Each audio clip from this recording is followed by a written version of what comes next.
자, 오늘 여러분들과 함께 나눌 말씀은 베드로전서 1장 18절부터 20절까지입니다. 페이지수로 378쪽입니다.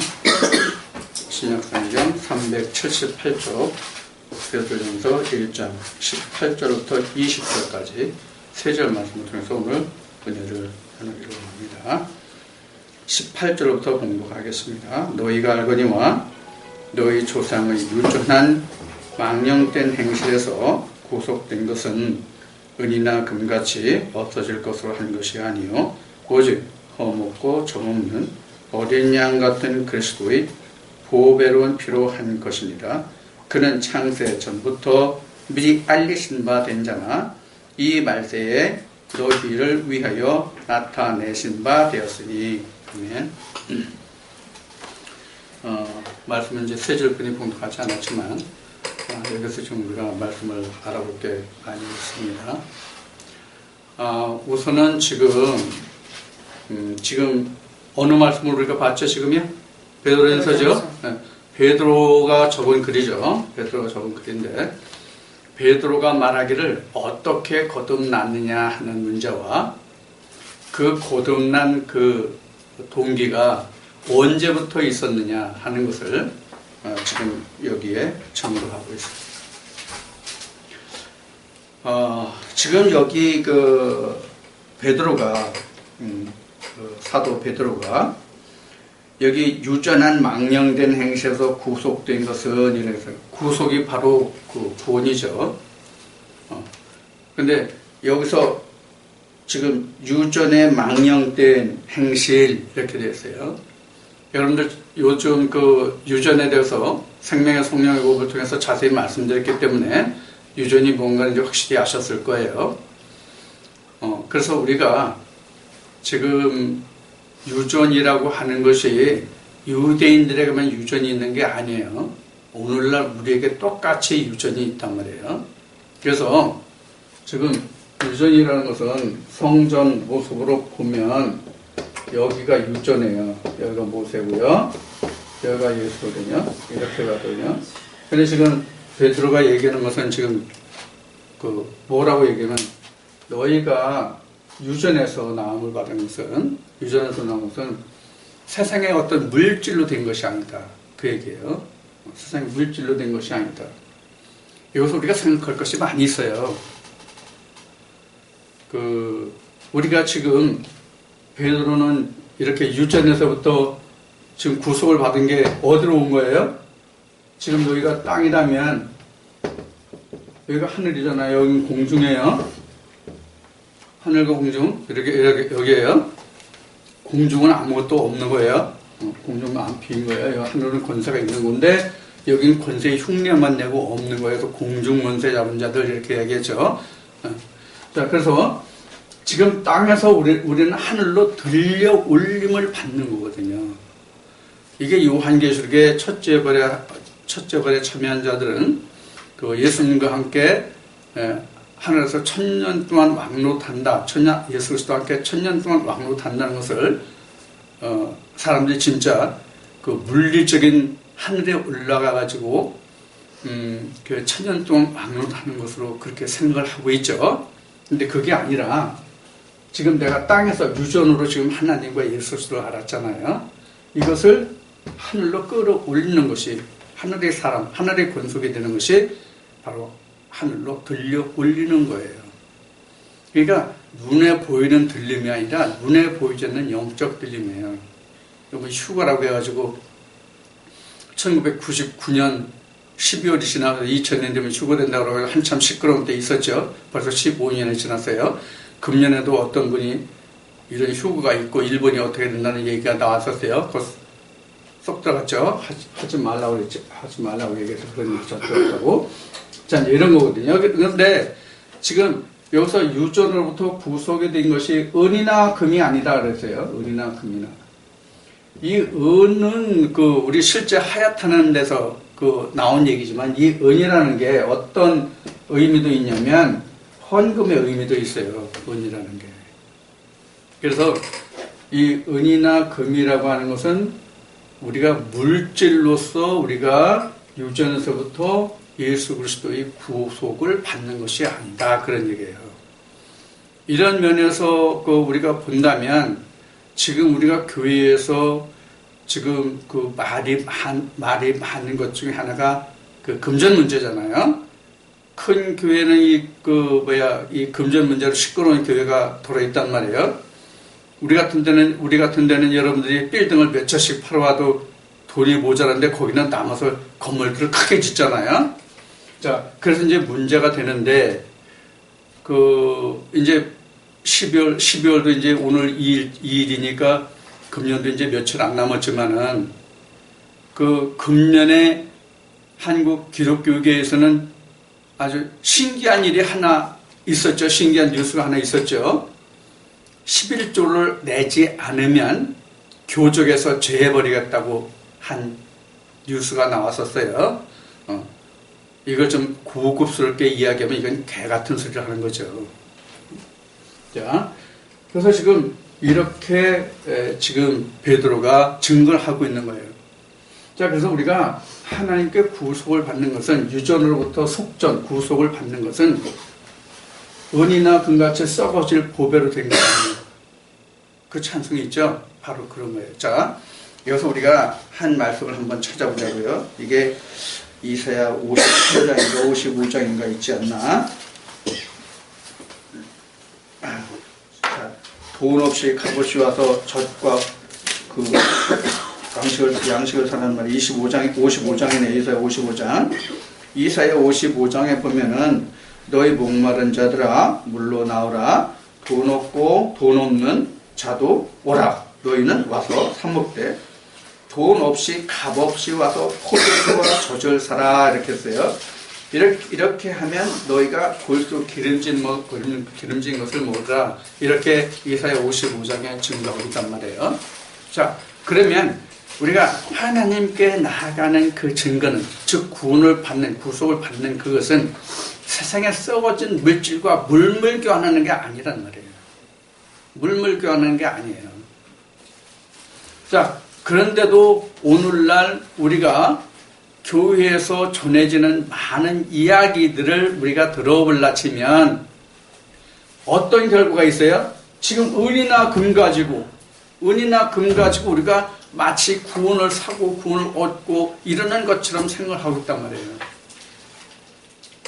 사실 지금 사도들의 이러한 말씀이 있은 후에도 결국은 천주교에서, 카톨릭에서 뭐가 있었어요?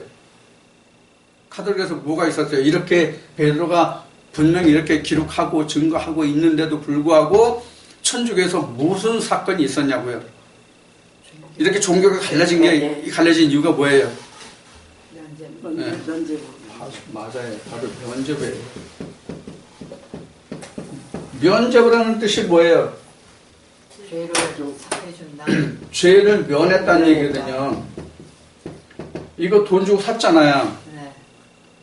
그래가지고 반발이 일어나서 사실 종교 개혁이 일어난 거고, 여기서 발단이 돼가지고 뭐가 생겼냐면 세상에 공산주의라는 것이 나오게 돼요. 기가 막힌 일이죠. 그래서 공산주의의 태동의 역할을 한 것이 카톨릭이라는 역사적인 사실이 있단 말이에요. 증거가. 자, 이 면죄부를 가지고 이때 당시에 뭘 했냐면 교회 건물을 졌단 말이에요. 지금도 그 헌금 가지고 뭘 져요? 교회 건물을 져요. 그러면 하나님이 원하시는 구속시키는 그 교회가 바로 여기잖아요. 이 땅에 구속시키는 게 아니잖아요. 그래서 하나님이 당신의 백성들을 애굽에서 가나안을 건설하지 않고 다시 가나안까지 왔단 말이에요. 애굽에서 가나안까지. 그 이유를 뭔지 우리가 깨달을 필요가 있단 말이에요.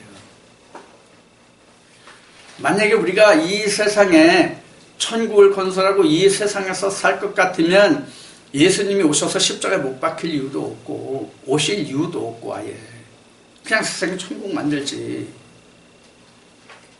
그게 아니잖아요. 그래서 예수님이 오셔가지고 분명히 그랬잖아요. 빌라 법정에서. 내가 임금 맞긴 맞는데, 야, 사람들 이 세상에 그런 임금 아니다. 그따위 임금은 안 는다. 물론 성경에는 그따위 임금 안 는다는 말 없어요. 이해하시고 들으세요. 그런 것을 우리가, 보험서에서 말씀을 봤잖아요. 예수님이 하신 말씀을 빌라 법정에서. 그런데도 불구하고 오늘날 교회에서 구원이 곧 돈과 직결되는 것 같은 그런 이야기들이 말들이 많이 나오고 있단 말이에요. 자, 그래서 지금 베드로는 여기서 말하기를 너희가 알거니와 너희 조상의 유전한 망령된 행실. 여기서 조상의 유전 나왔어요.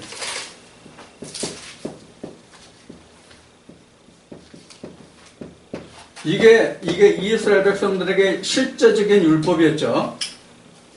조상 유전이 실제적인 율법이 됐죠. 그렇죠? 오늘날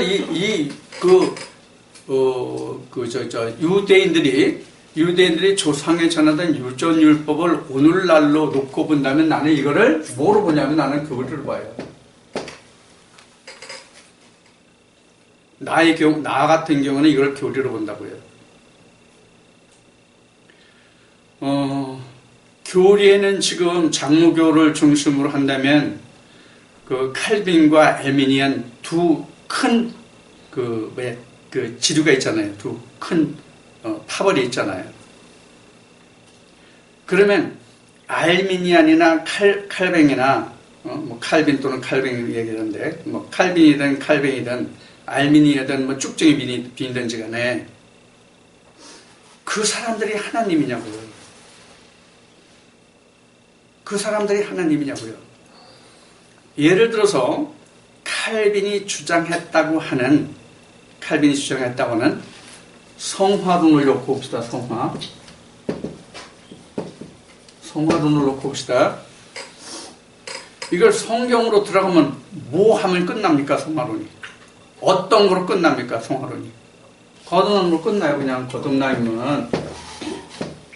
성경에 거듭남인데 무슨 성화가 이렇게 되고 이렇게 되고 이렇게 되고 이런 얘기를 왜 하냐고.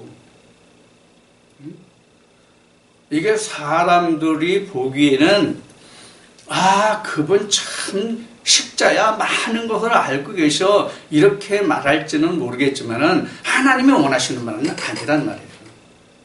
하나님이 원하시는 바는 아니라.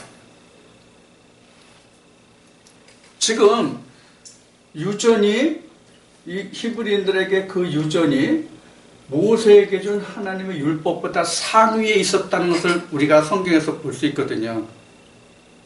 그걸 바로 어디서 우리가 살펴봤어요? 바울이 로마서 8장 2장에서 생명의 성령의 법을 말할 때 그거 어떻게 했는지, 그 다음에 지난주에 그 갈라디아서 말씀을 통해서 이렇게 우리가 말씀을 나눴죠. 에베소 말씀을 통해서 나눴죠.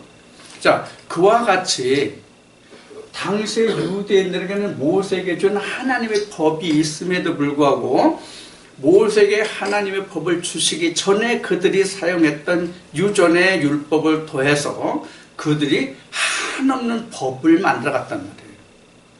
그 결과가 뭐였어요? 멸망이었잖아요. 그 결과가 멸망이었거든요. 이스라엘과 유다의 멸망의 근원이 어디 있습니까? 바로 이 유전이거든요. 유전이라고요. 자, 그래서 지금 유전이 히브리인들에게 보면 조상의 유전이 율법의 위에 있었기 때문에, 즉 하나님의 계명보다 위에 있었기 때문에 이스라엘과 유다가 멸망을 입었어요. 그럼 오늘날은 지금 이 교리라는 게 바로 유전의 자리에 차지하고 있단 말이에요. 교리가. 여러분들 교리가 통일될 것 같습니까? 안 될 것 같습니까? 절대로 안 됩니다. 사람이 살아있는 한은, 땅덩어리가 있어서 사람이 있는 한은 절대적으로 교파가 하나가 되지 않습니다. 교리가 하나가 되지 않습니다. 지금 초교파 어쩌고 얘기하지만 절대로 안 됩니다. 왜 안 될까요? 가장 큰 원인이 바로 뭘까요? 은이나 금이에요. 가장 큰 원인이 은이나 금이에요. 이게 가장 두려운 거예요. 그래서 예수님이 그 모든 종사와 권세를 벗어버리고 십자가로 승리했다고 골로새서에 그 기록한 말씀이 바로 그런 거예요. 돈이 있고 권력이 있는 데는 거기는 사람의 권세가 있지 하나님의 권세가 없거든요. 이거 절대로 이걸 좌시하면 안 됩니다. 절대로 좌시하면 안 됩니다. 그래서 성경에는 돈이 가장 근본이 되는 일만 악 중에 악이다, 성경 이렇게 증거하고 있는 것이거든요. 그래서 탐심이 바로 우상숭배다라고까지 성경은 증거하고 있거든요. 그래서 제가 전에 이런 그 표현을 한 적이 있어요. 자, 하나님은 영이시라고 그랬죠. 그래서 뼈와 살이 없다는 얘기를 제가 많이 했어요. 그러면 사람이 마음이 있잖아요. 사람의 마음이라는 게 있잖아요. 혼이라는 게. 그 사람의 마음이 눈에 보인다 안 보인다. 누가요? 초등학생들만 이해도 마음은 안 보인다야. 그런데 마음이 눈에 보이지도 않게 아주 작아. 근데 그 마음이 갖고 싶어하는 그 욕심, 탐심을 말한다면 온 우주를 그 한 속에 집어넣어도 족하다함을 모르는 것이 사람의 마음이에요. 이게 무서운 거예요. 근데 이것을 바꾸면 그러한 마음이 그 천지를 놓고도 나무 믿는 그 마음이 있기 때문에 우리가 할 수 있는 게 또 뭐예요? 하나님의 나라를 유업으로 받을 수 있는 거예요.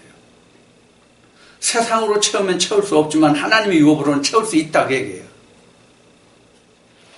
그래서 지금 베드로는 자기 동포들에게, 히브리인들, 유대인들에게 우리가 구속이 된 것은 너희들 그렇게 이거 은금을 바쳐서도 안 됐잖냐.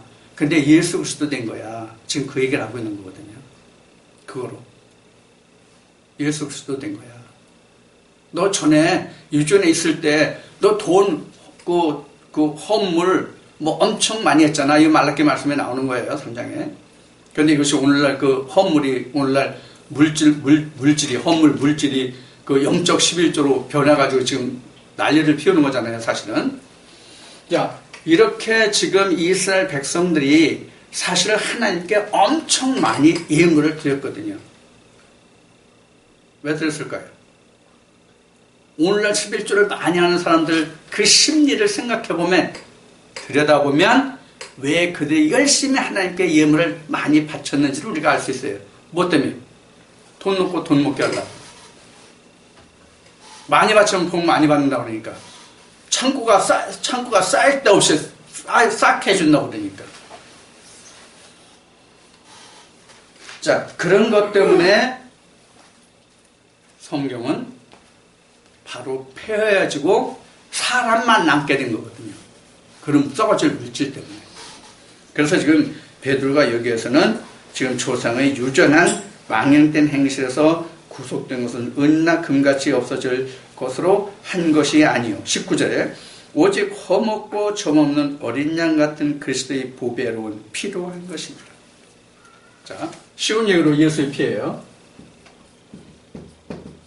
지금도 전철에 가면 예수 피 전하는 사람들이 들어있더만, 전에는 많았었는데 요즘 참 보기 힘들대요. 그나마도.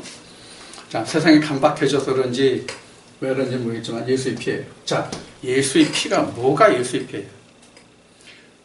예수님과 함께 3년여 동안 공생애를 했던 제자들도 예수의 피 본 적 있나요? 예수의 피 맛본 적이 있냐고, 제자들이. 없어요.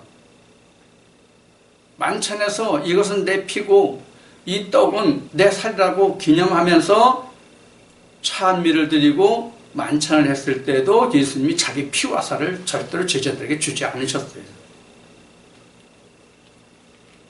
그러면 지금 베드로가 말하는 예수의 그 피가 뭐가 예수의 피예요? 예수의 피는 정확하게 얘기하면 요한복음 6장 전체가 예수의 피예요. 요한복음 6장 전체가 예수의 피예요. 자, 요한복음 6장 전체가 예수의 피라고 하는 건 뭐냐면 하나님이 로고스잖아요. 하나님이 로고스인데 예수님은 뭐예요? 레마단 말이에요. 그래서 요한복음 6장이 바로 이 레마에 관한 말씀을 예수님이 하고 계시거든요. 그래서 예수의 피라고 하는 것은 성령이 교회들에 쓰는 음성이 바로 예수의 피예요. 이게 마태복음 6장이란 말이에요.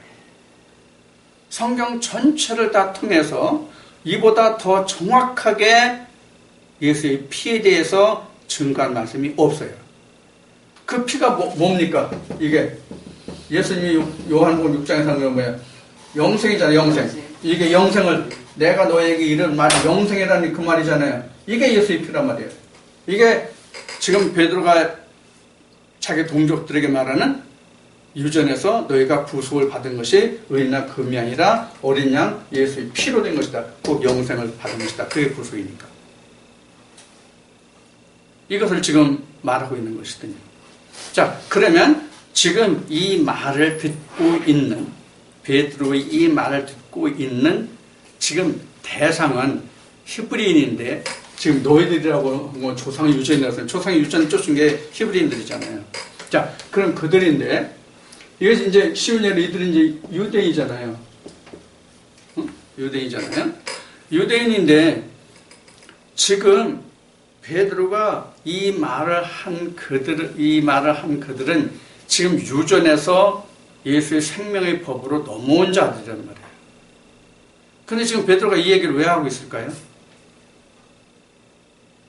이미 생명으로 넘어왔잖아요. 유전에서 구속된 것은 그랬으니까 이미 생명으로 넘어왔잖아요. 유전에서 생명의 성령의 법으로 넘어왔잖아. 유전에서 생명의 성령의 법으로 넘어온 것은 돌비에 쓴 의문도 이미 지나온 단계란 말이에요. 근데 지금 베드로가 이 얘기를 왜 하고 있을까요? 여기는 그것이 없는데 바울의 증거한 것으로 유추해 본다면 이러한 유대인들이 다시 율법으로 돌아가서 절기를 지키고 뭐 할례를 해야 된다고 사도행전으로 공부한 거 생각하시면 돼요. 그런 것들을 우리가 유추해 볼 수가 있어요. 그렇기 때문에 지금 은이나 금으로 너희가 구속된 것이 아니고 예수의 피로 된 것이라고 말하는 것은 너희가 다시 은이나 금으로 돌아가지 말라는 얘기를 지금 하고 있다. 그 얘기란 말이에요. 이걸 우리가 쉬운 얘기로 세상적으로 얘기하면 뭐래? 배금 사상이라고 그러죠. 배금 사상으로 다시 돌아가지 말라. 그 이야기를 지금 당부하고 있는 것이 아닌가 이렇게 볼 수 있단 말이에요. 지금 그 바울의 서신을 보면 사도행전에 그 보면은 그 아시아에서 온 유대인들이 그 바울하고 그 다투는 과정에서 이미 그 바울하고 형제된 유대인들이 저도 이만저만 하고 너도 전에 이랬다는 것을 아니까 네가 이렇게 하나는 그 얘기를 하잖아요. 그 내용의 바탕을 보면 그들이 완전히 생명의 성령의 법으로 나지 못한 것임을 그 말씀은 증거하고 있단 말이에요. 사실은 그 말씀의 깊이를 보면 지금 베드로가 이야기하는 지금 조상을 유전해서 너희가 구속받은 너희들이라고 하는 이 유대인들도 그러한 우려가 아니면 그러한 성분이 다분히 있었기 때문에 바울이 지금 다시 다짐을 하는 것이 아닌가. 모세로 말하면 지금 신명기에 해당되는 이 말씀이 아닌가. 이렇게 이 말씀 우리가 유추해 볼 수 있단 말이에요. 신명기 무슨 뜻인지 아시죠? 율법에 대한 재차교육이에요. 신명기는 이 세대를 대해서. 지금 여기서도 지금 유전에서 나왔다고는 하지만 아직은 연약해. 그러니까 다시 다짐하는 그 말씀을 지금 베드로가 여기에 하고 있는 것이 아니냐. 이렇게 유추해 볼 수 있단 말이에요. 자, 그 다음에 이제 20절로 갑시다. 20절이 지금 할 내용이 많아요. 그는 창세전부터 미리 알리신 바 된자나 이 말세에 너희를 위하여 나타내신 바 되었으니.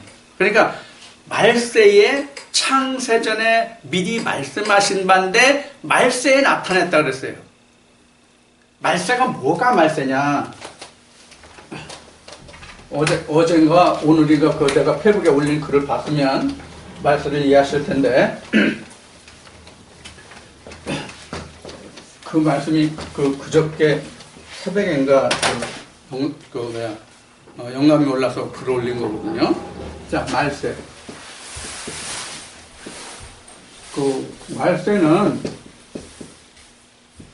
말세는 세상 끝이에요. 말세는 원래 세상 끝이라는 말인데 언제가 세상 끝이냐고. 언제가 세상 끝이냐고. 세상이라는 말이 우리가 코스모스라는 말을 많이 쓰잖아요. 근데 세상이라는 말에 또 아이온이라는 말도 있더라고요. 헬라어 아이온이라는 말도 세상으로 쓴 부분이 있더라고요.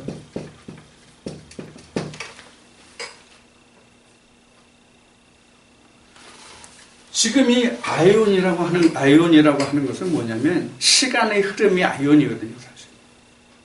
시간의 흐름이 아이온이에요. 그래서 여기서 아이오니아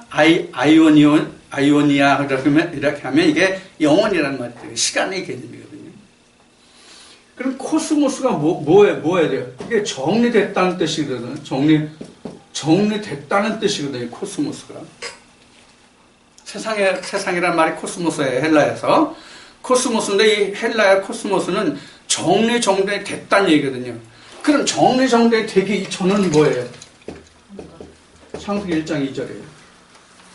혼돈공허 흑암이에요. 이것을 다시 질서를 잡는 것이 코스모스예요. 그것이 세상에 하나님이 보시는 세상이에요. 그럼 이게 누구예요?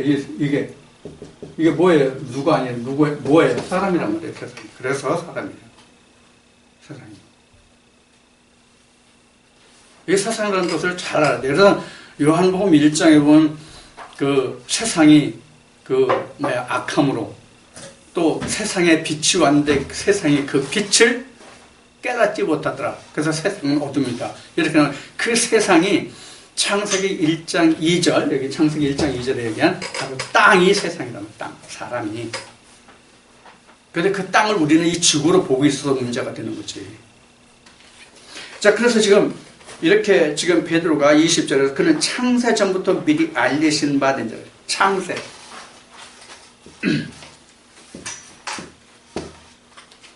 자,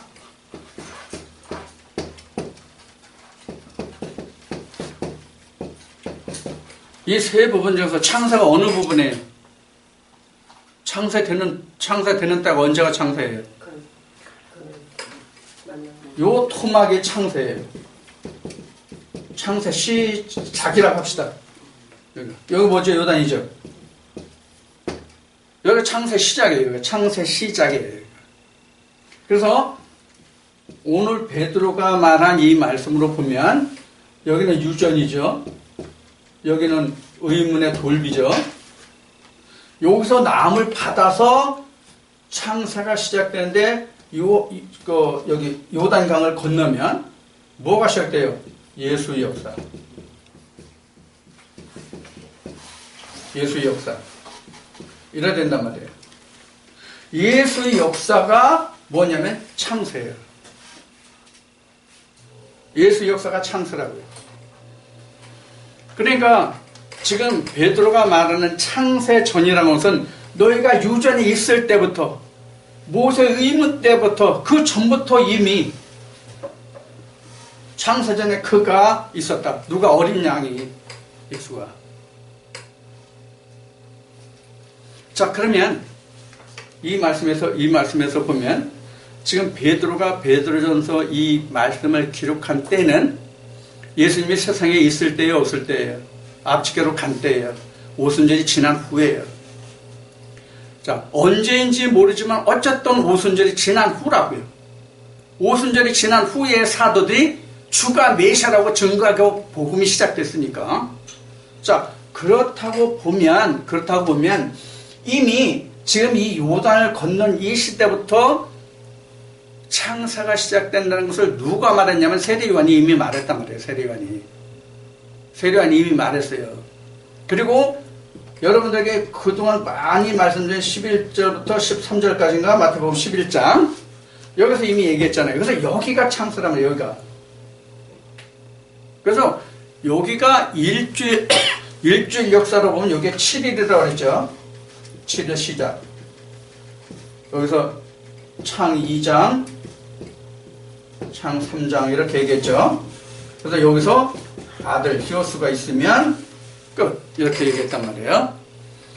자 그러면 지금 우리가 세상의 연역으로 보면 지금 기원 전이에요, 기원 후예요? 기원 후죠. 주후죠. 기원 후가 주후인데 주 전이 아니라 주 후란 말이에요, 지금. 자, 그래서 지금 베드로가 말한 것으로 얘기하면 유전이나 의문이 있을 때는 다 주전 사람들이에요. 뭐로 보면? 영적으로 보면. 이거 여러 번 말씀드렸어요. 처음 듣는 분 있는지 모르겠는데. 자, 바로 이게 여기서 그래서 이 사람들은 빛이에요. 영적으로. 이미 오래전에 제가 이 말씀 증거해서 저기 하는 말씀이 있어요. 블로그에도 있고요. 자, 그래서 이 주전이란 말이에요. 그래서 우리가 주후가 돼야 새 사람이 된 거예요. 새 사람. 그래야 내가 뭐에 속한 사람이요? AD에 속한 사람이에요. AD에 속했다는 것은 하나님께 속했다, 그리스도께 속했다, 구속을 입었다, 거듭남을 받았다, 생명책에 이름이 기록됐다, 다 같은 얘기예요. 부활했다, 주님이 내게 오셔 있다, 그것도 똑같은 얘기예요.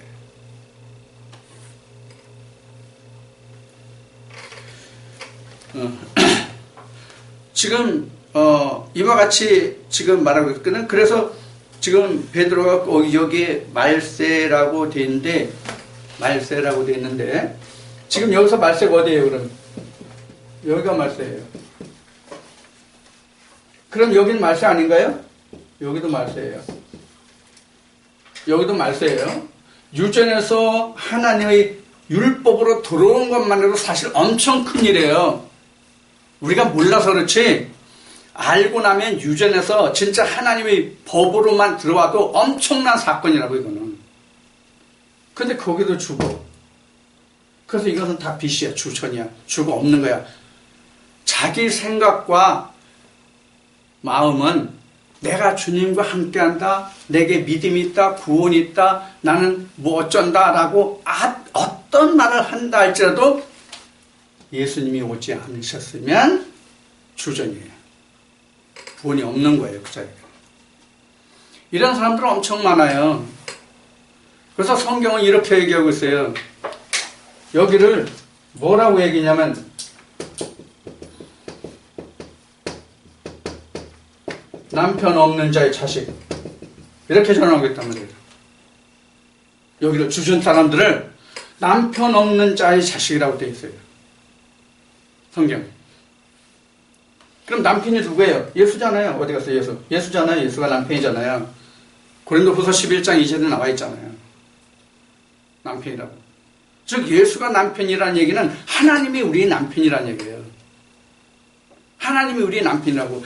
우리가 땅에서 난 자로서 하늘에 계신 하나님의 아내가 되는 거라고. 뭐가 되면?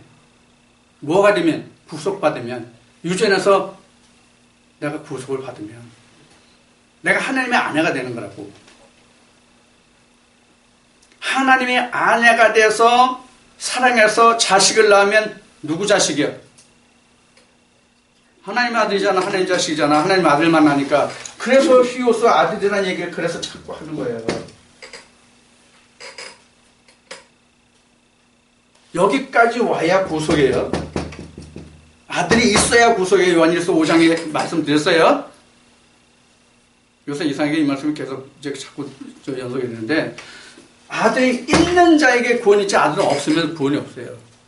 아들이 없다는 얘기는 아직 일곱째 날이 맞춰지지 않았다는 뜻이에요. 일곱째 날이 맞춰지지 않았다는 뜻이란 말이에요. 아들이 없다는 것은. 여러분들 생명책에 누구 이름이 기록됩니까?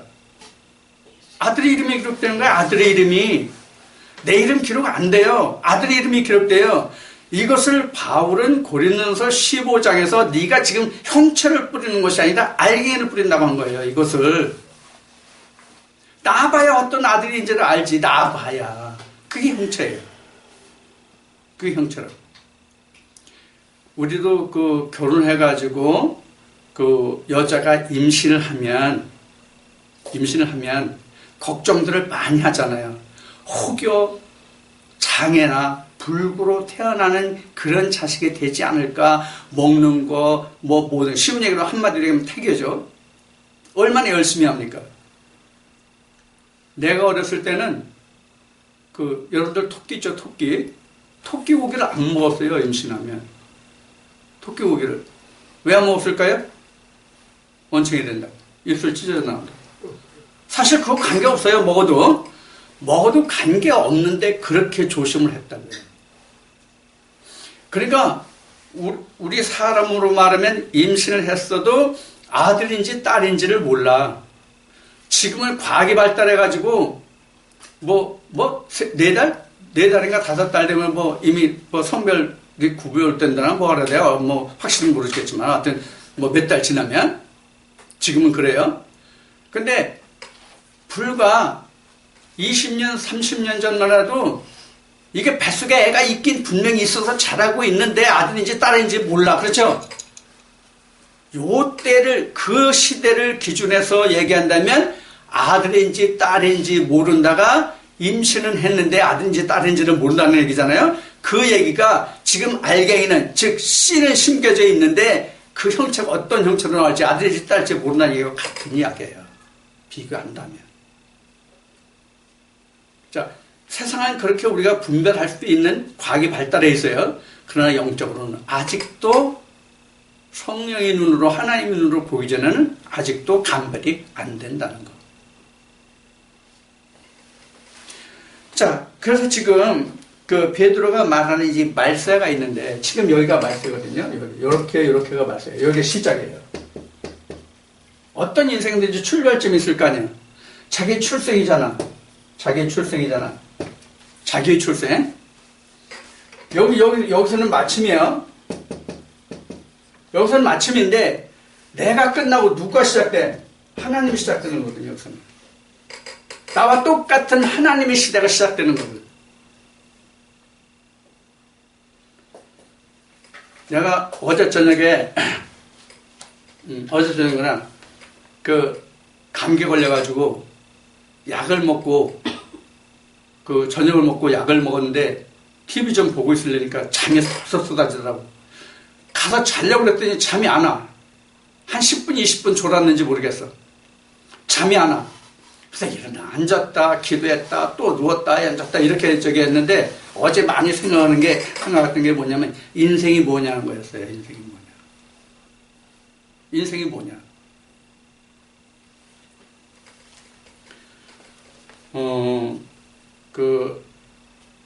이 세상에 태어난 모든 사람 아니라 짐승들까지도요, 부모가 나를 태어나게 못해요. 동기는 줘요, 동기는. 하나님이 하나님이다. 부모가 내가 이 세상에 태어날 수 있는 동기는 주는데, 직접적으로 내가 이 세상에 태어나려면 죽기 살기로 싸워야 돼. 그러니까 스스로 태어난 거예요. 부모가 여건만 마련해 주는 거예요. 이걸 하나님 안으로 성경 안으로 바꿔봅시다. 성경에서.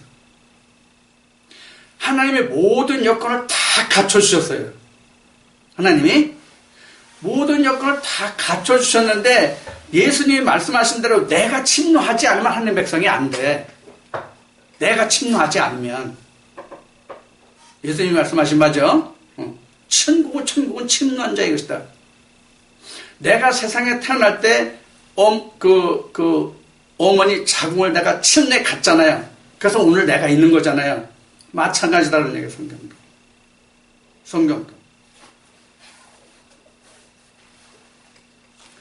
시작은 내가 아닐지라도 결국은 내가 해야 된다는 거. 시작은 내가 아니지만 결국은 내가 해야 된다는 거.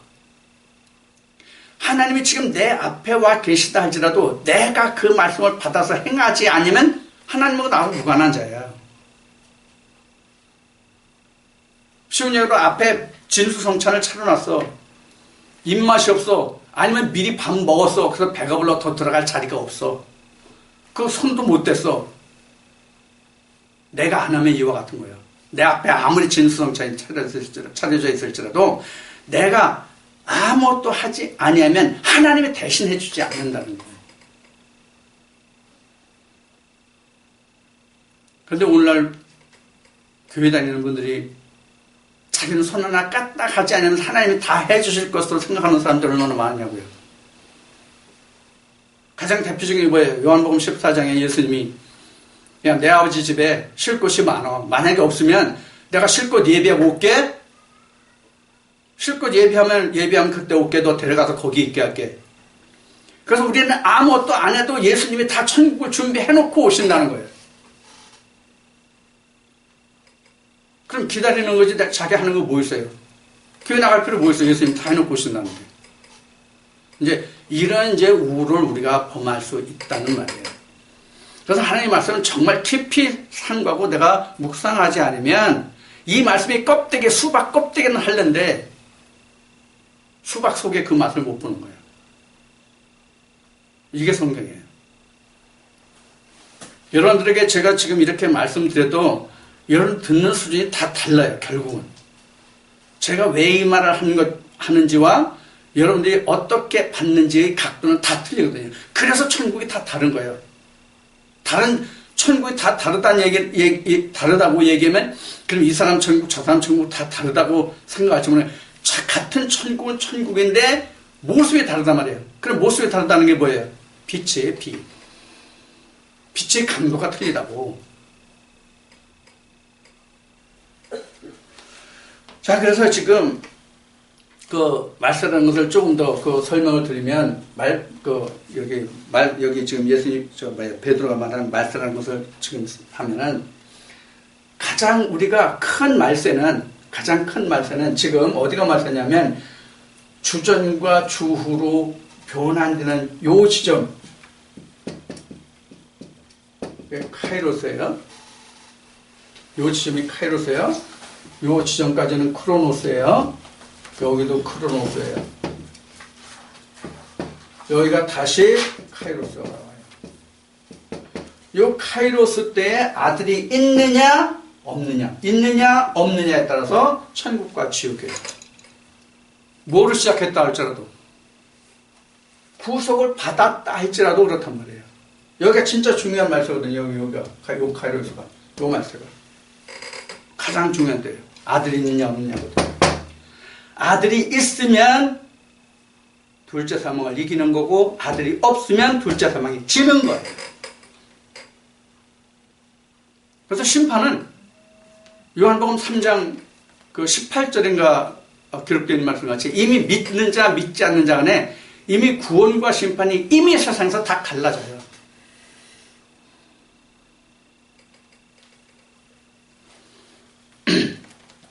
지금 그 베드로가 베드로전서 1장 18절에서 20절까지 이런 그 말씀을 기록하고 있는데요. 그래서 한 가지만 더 좀 다시 살펴봅시다. 창세전.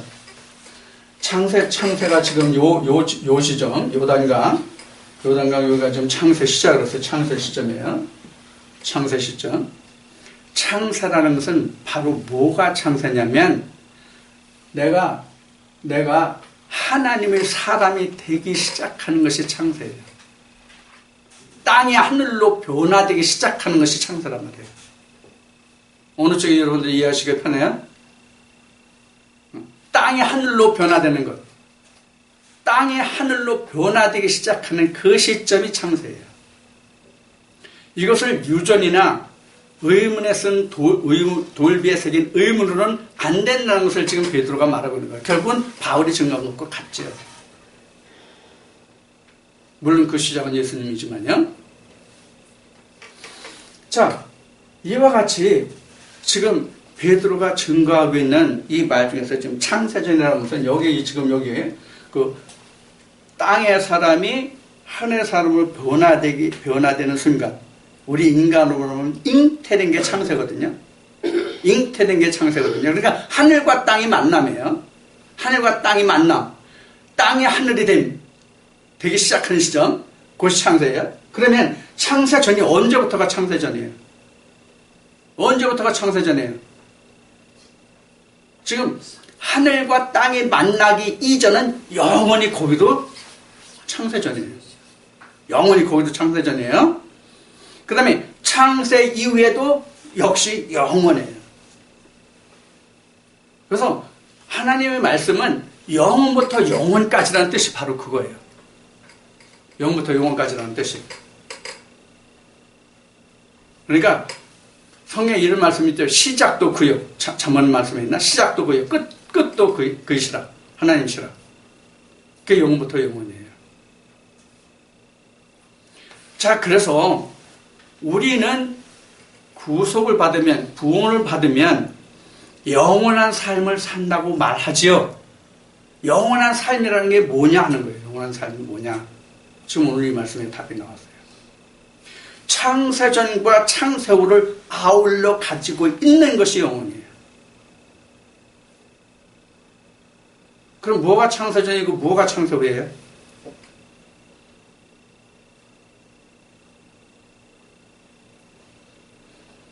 영혼이라는 걸 여러분 생각해 보신 적 있나요? 자, 영혼부터 영혼이 무언가 다시 설명합시다. 무엇이 영혼이야? 쉬운 얘기로 하면 주저는 나예요. 네? 주저는 나예요. 나. 주후는 글자 그대로 주예요. 내 속에 주가 왔을 때 이렇게 뭐예요? 잉태되잖아요. 이것도 창사가 된다고 그랬죠? 그럼 완전히 하면은 지금 나 속에 주가 이렇게 겹쳐지는 이렇게 나와 주가 지금 겹쳐서 지금 하나가 돼버려요. 나는 없고 주만 있단 말이에요.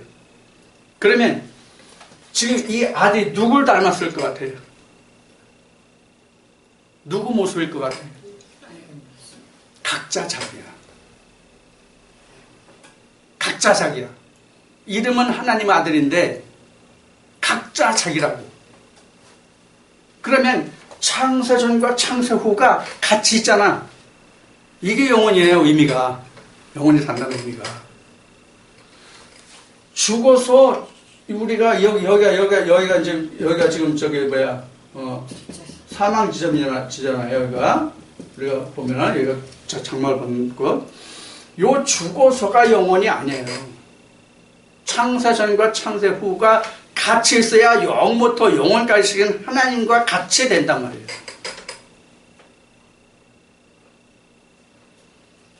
지금 여기서 창세전과 말세를 의미를 알면 바로 이런 뜻이에요. 이게 영혼이 된다. 그래서 말세라는 여기 헬라에서 채택한 그 단어의 뜻은 뭐냐면 가장 훗날, 먼 날 될 일을 말세라는 단어로 선택해서 썼어요. 가장 멀리 된 훗날.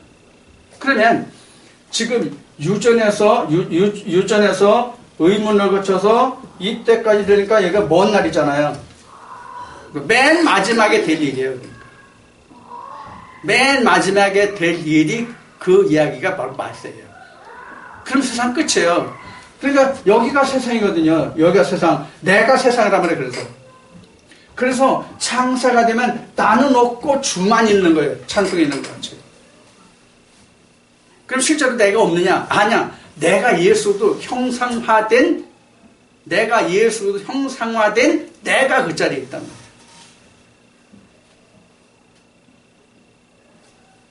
전에 그래서 이 말씀을 드렸죠. 그 혼에 하나님의 영이 들어오면 혼이 그 영에게 야금야금 먹힌다는 얘기를 한 적이 있어요. 기억하실 거예요. 그거예요. 단번에 되는 게 아니에요.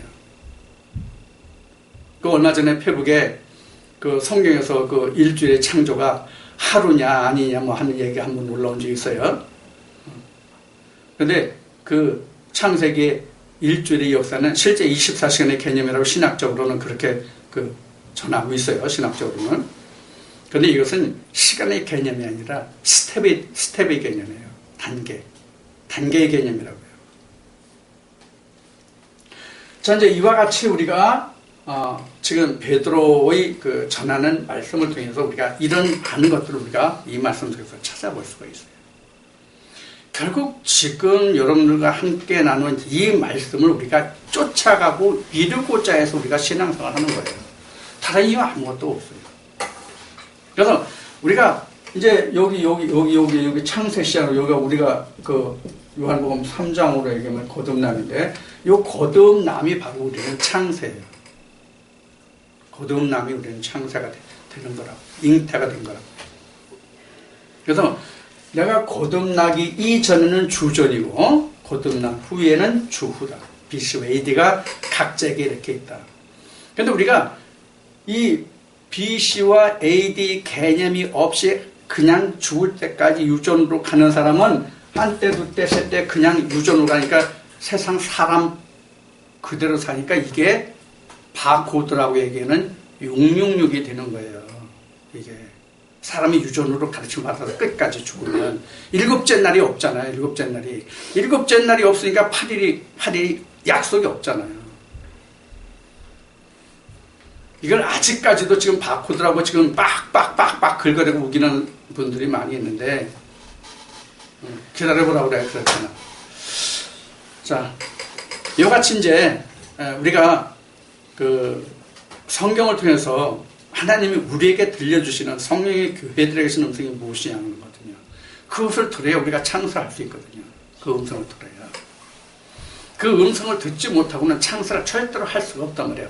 아무리 아름다운 마을 미사역을 많이 한다 할지라도 이거가 없으면 다 꽝이에요. 소용없는 거거든요. 믿음은 그 바라는 것의 실상이잖아요. 바라는 것의 실상이 뭐예요? 아들이에요. 아들이라고 아들이. 아들을 그래서 보지 못한 사람은 믿음에 대해서 이미 실패한 자예요. 이미 여기 지금 창세전부터 그 말세의 너희를 위해서 나타내기로 한 그 어린 양 예수를 본 사람이 올라간 천국 열쇠를 받는 사람이고 거듭난 사람이고 창세가 된 사람이고 하나님의 권속이 되는 거예요. 자, 지금 나는 대전서 이 말씀이 여러분에게 참 좋은 하나님의 은혜와 권능의 말씀이 되기를 소원합니다.